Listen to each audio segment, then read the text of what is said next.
Bonjour et bienvenue dans votre rendez-vous quotidien avec une personnalité de Nouvelle-Aquitaine. Plein phare aujourd'hui sur les coulisses de l'éducation nationale avec la directrice d'un réseau qui aide les professeurs à mieux faire cours. Nathalie Departieu, bonjour. Bonjour. Alors plein phare sur le réseau Canopé. Vous en êtes la directrice pour la région Nouvelle-Aquitaine. C'est un organisme qui dépend de l'éducation nationale et qui vient en aide aux enseignants. De quelle manière ? Alors en fait, Réseau Canopé est un établissement public sous la tutelle du ministère de l'Éducation qui a pour mission d'accompagner les enseignants en leur fournissant des ressources pédagogiques. Donc nous les produisons, nous sommes éditeurs publics. C'est-à-dire les ressources pédagogiques concrètement, ça va être des supports pédagogiques. Alors on connaît tous le livre, mais avec le numérique, ça va être du support multimédia. Donc ça va être un film numérique, ça va être un web documentaire, ça va être un jeu interactif vidéo. Voilà, donc on est vraiment... Vous êtes une sorte de bibliothèque moderne ? Un petit peu, mais plus qu'une bibliothèque, on est aussi un accompagnateur à l'appropriation des ressources. Puisque au-delà des ressources que l'on fournit, on met en place des actions de médiation et de formation pour aider les enseignants à s'emparer et des outils et des ressources. Ils savent que vous existez, que vous êtes là pour eux ? Alors, sûrement insuffisamment. C'était un des enjeux de la refondation, puisque Réseau Canopé existait sous la dénomination de Réseau Sérène, avec un CNDP et des CRDP, chacun étant établissement public. Et il était important de modifier ce réseau, justement, pour mieux le faire connaître, réorienter ses missions par rapport aux besoins des enseignants qui ont évolué avec le numérique, mais aussi parce que la population scolaire évolue. Et c'était un des enjeux de la refondation de Réseau Canopé.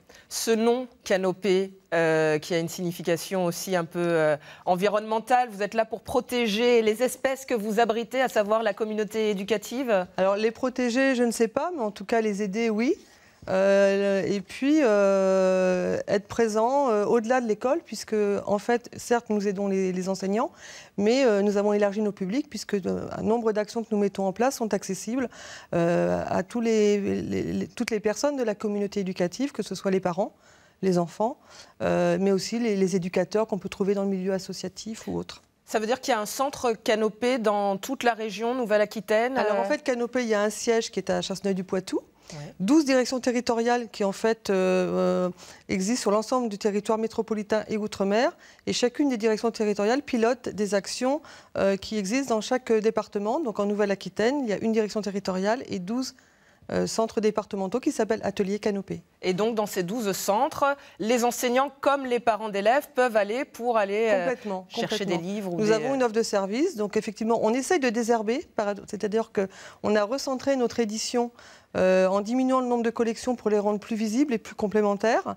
Donc on avait, je crois, une centaine d'univers éditoriaux. On l'a recentré sur 3 univers. Et au-delà de ces univers, on accompagne la prise en main des outils, mais aussi l'acte dans la classe, puisqu'on va, non seulement les enseignants viennent dans nos ateliers, mais nous pratiquons ce qu'on appelle l'atelier hors les murs. C'est-à-dire que nous allons dans les établissements accompagner sur projet les établissements dans leur action. Plein phare sur vos actions, justement, pour que l'on comprenne concrètement ce que vous faites. On va découvrir tout d'abord les fondamentaux, les ateliers fondamentaux, avec un personnage qui fait découvrir le son et les graphies. Il fait un peu peur, il faut le dire, ce petit personnage. Je ne sais pas qui sont vos graphistes. Vous faites appel, oui, d'ailleurs. Alors nous avons des graphistes. Oui. Réseau Canopé dispose de personnel avec des compétences très très diverses et des métiers très divers, dont les graphistes. Donc les fondamentaux, oui, ça illustre ce que je disais tout à l'heure, à savoir la rénovation de notre édition et des supports. En fait, ce sont aujourd'hui un peu plus de 400 films. Ce sont des petits films qui durent 2-3 minutes, notamment dans les domaines du français, des mathématiques et des sciences, qui sont disponibles gratuitement sur notre site réseaucanopé.fr. C'est important, voilà. la mise à disposition gratuite. Exactement, de ces ressources. Ce qui permet d'avoir une continuité, c'est-à-dire que l'élève peut travailler en classe avec son enseignant sur ses supports, mais il peut également les retrouver à la maison. Et en fait, typiquement aujourd'hui, ça peut accompagner la politique ministérielle relative au renforcement des apprentissages de la lecture ou de l'écriture. On peut utiliser ces outils très facilement. Voilà. Vous proposez également vos services pour l'ergonomie des lieux. Oui. Alors nous avons nous-mêmes... Ça ne s'arrête pas aux classes. Non, alors nous avons nous-mêmes rénové nos lieux, puisque voilà, ce qu'on appelait auparavant les centres de documentation pédagogique, donc les lieux finalement où les enseignants venaient emprunter des livres, ont été complètement rénovés, moyennant un processus de labellisation, c'est-à-dire que nous avons demandé à chaque directeur, donc maintenant directeur d'atelier, de présenter un projet avec son équipe pour être sûr qu'ils s'emparent bien des nouvelles missions de Canopé, dans la mesure où dans chaque atelier, chaque enseignant pourra trouver une même offre de service. C'est-à-dire qu'on a défini un socle, la formation, la médiation, ce qu'on appelle le co-design, c'est-à-dire l'enseignant vient avec sa matière et on l'aide à structurer le scénario ou son cours. Et puis on crée aussi de l'événement. Et en fait, la rénovation des lieux nous a amené à concevoir des lieux avec du matériel mobile dont on peut changer l'ergonomie en fonction des actions. Et dans ce cadre-là, on a été sollicité encore dernièrement par un conseil départemental qui nous a demandé de l'aider dans sa réflexion dans le cadre de la rénovation d'un CDI d'établissement scolaire. D'accord. Et voilà, donc on le fait chez nous, mais on commence à être sollicité pour accompagner des établissements scolaires dans leur rénovation ou au moment des constructions. Plein phare également sur votre rôle d'éditeur. Vous avez également des livres, vous produisez des livres. On découvre là la famille tout écran, un guide pratique. Oui, alors la famille tout écran, c'est un guide qui a été élaboré par le CLEMI, le Centre d'éducation aux médias, qui est en fait un service de réseau Canopé, qui est situé à Paris. Et en fait, ce guide illustre bien ce que je vous disais tout à l'heure, à savoir, c'est un guide qui est accessible, dont les enseignants peuvent se servir, aussi, les associations également, et qui a vocation à donner des conseils sur le bon usage du numérique, notamment les sites internet, l'information à travers la radio, l'information, de façon à ce que nos élèves deviennent des citoyens de demain et sachent faire le tri dans l'information à laquelle ils ont accès. Et c'est un petit guide qui a été illustré, qui se veut assez ludique et qui, à travers la vie d'une famille, en fait, identifie les questions qui se posent entre parents et enfants. Donc, en fait, c'est une famille avec 3 enfants d'âge différents. Et voilà, à travers ce guide, ça permet de donner quelques conseils et quelques outils pour apprendre à découvrir et notamment à maîtriser les écrans et l'information. Voilà. Le numérique qui a changé aussi la manière d'enseigner.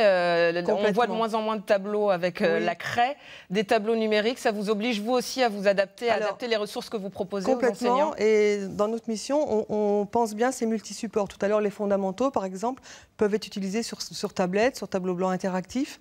Et dans nos missions, on est aussi, au-delà des ressources, on forme aussi les enseignants à l'utilisation de ces supports.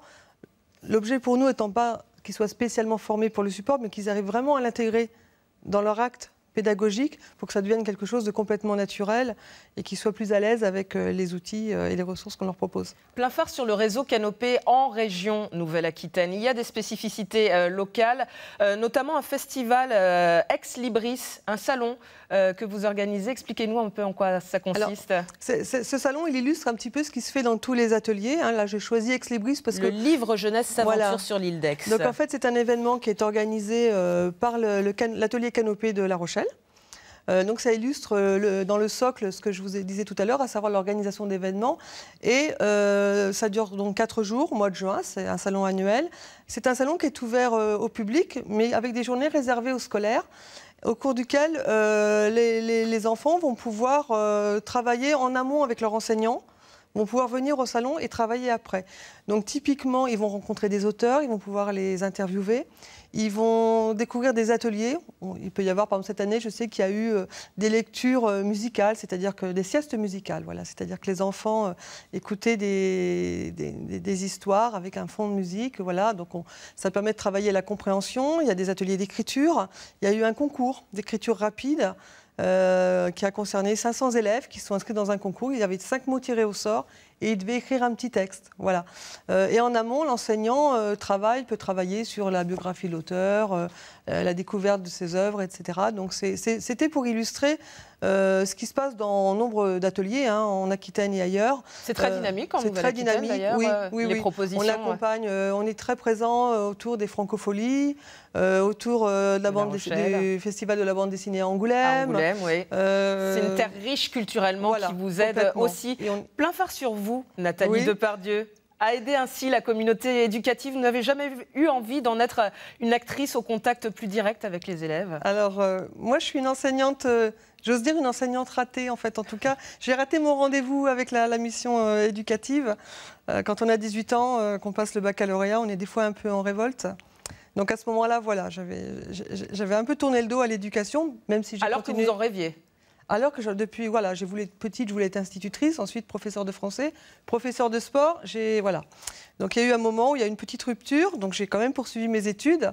Et puis à travers un parcours dans la fonction publique, parce que par contre, je savais très tôt que je voulais travailler dans le domaine de la jeunesse, de l'éducation, etc. Donc j'ai passé des concours et à la faveur de mon parcours, après 4 années en préfecture, je suis très vite arrivée à Jeunesse et Sport. Et ensuite, je suis rentrée à l'Éducation nationale, où j'ai commencé au ministère de l'Éducation, à la Direction générale de l'enseignement scolaire, où là, j'ai plus spécialement travaillé autour de la vie de l'élève, c'est-à-dire la santé, les aides sociales, etc. Donc vous avez trouvé votre moyen pour travailler quand même dans l'Éducation nationale, voilà. Au contact quand même de la communauté éducative. Voilà, c'est-à-dire au service de ses collègues qui, eux, sont vraiment sur le premier niveau de la mission éducative.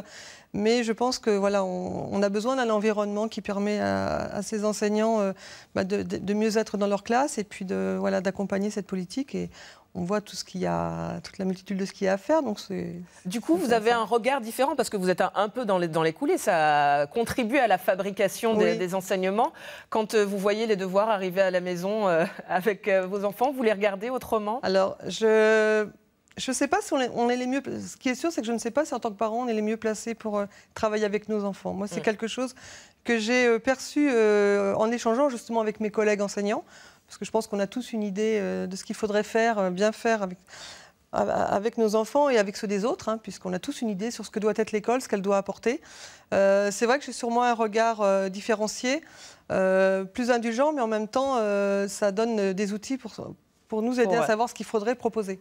Plein phare sur un objet qui vous est cher en tant que directrice régionale, un GPS pour parcourir la Nouvelle-Aquitaine. Voilà, alors c'est vrai qu'aujourd'hui, le téléphone, quand on est directrice d'un territoire aussi grand que la Nouvelle-Aquitaine, c'est presque un bureau délocalisé.